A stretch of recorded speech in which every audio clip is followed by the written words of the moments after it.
Welcome to my channel, Purposeful Play, where I talk about all things early childhood education. I'm Danielle and I teach 4K in Wisconsin. And today I wanted to just take a quick tour around our class and show you what we have out for our first week, which is kind of the exploring the topic week of our building study. So let's get started.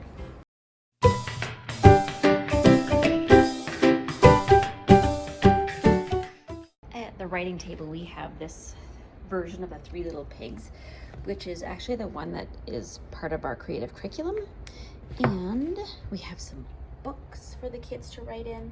And then up here, I put the copies, photocopies, and the sequencing of the story, and then the words pig and wolf. And then the kids can create their own version of the Three Little Pigs. At our discovery table, we have a couple of different versions of the Three Little Pigs, as well as some straw, bricks, and sticks. Now the kids all have their own container of Play-Doh in their little storage bins, so they grab their Play-Doh and then they can come over here and they create one of the homes and see how strong they can make the home. I have been putting several trays of Lego out for the kids these past couple weeks because they love building, which is why we're doing the building study.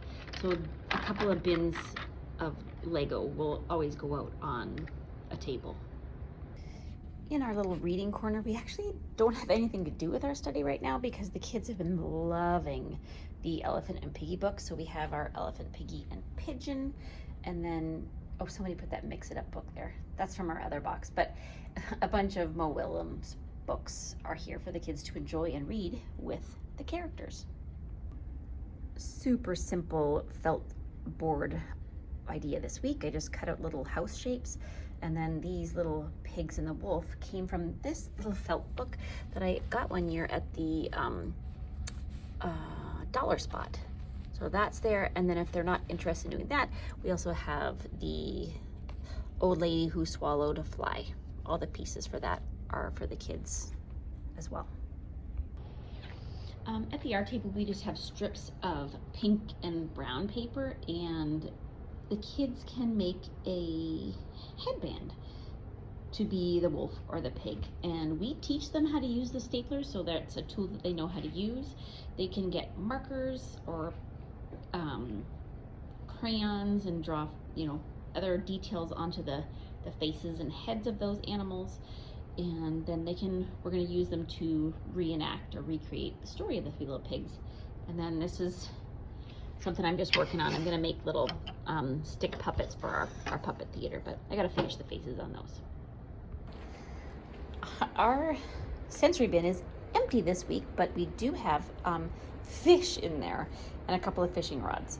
And it's just a fish. Oh, this guy lost his paper clip, but the kids have absolutely loved this week. So we've got these fish here, and then we asked them, well, what number did you catch? They all have numbers on them, and then there's also the little hard plastic ones that come with the fishing rods. So I know it doesn't look like much, but man, this has been a huge hit this week.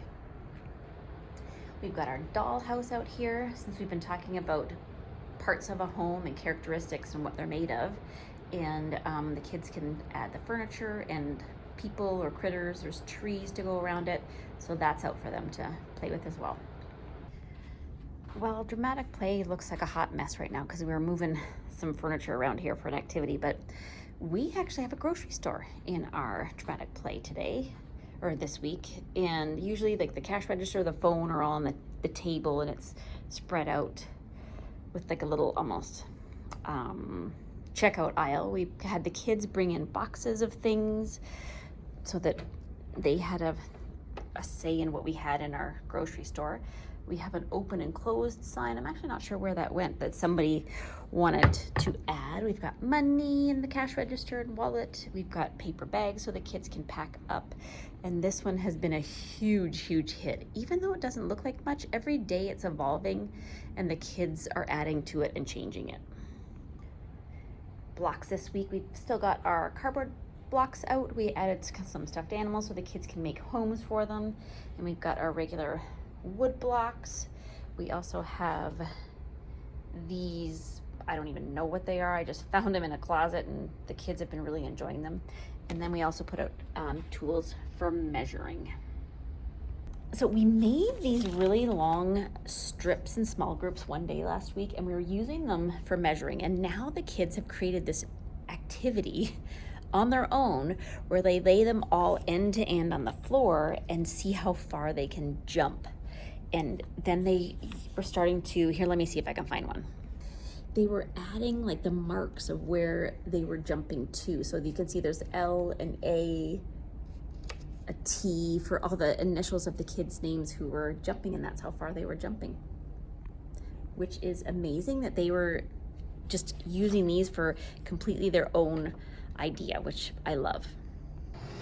I grabbed a couple of new things that we're playing with outside. These little bubble containers are no spill, so they, okay, well the stick comes out, but it doesn't spill. The bubbles don't come out, and I don't know how, and those have been really fun. I got these buckets at Target. They each came with a shovel, and they were only $2 each. So those are a couple of new things that we've been taking outside. Thanks for watching.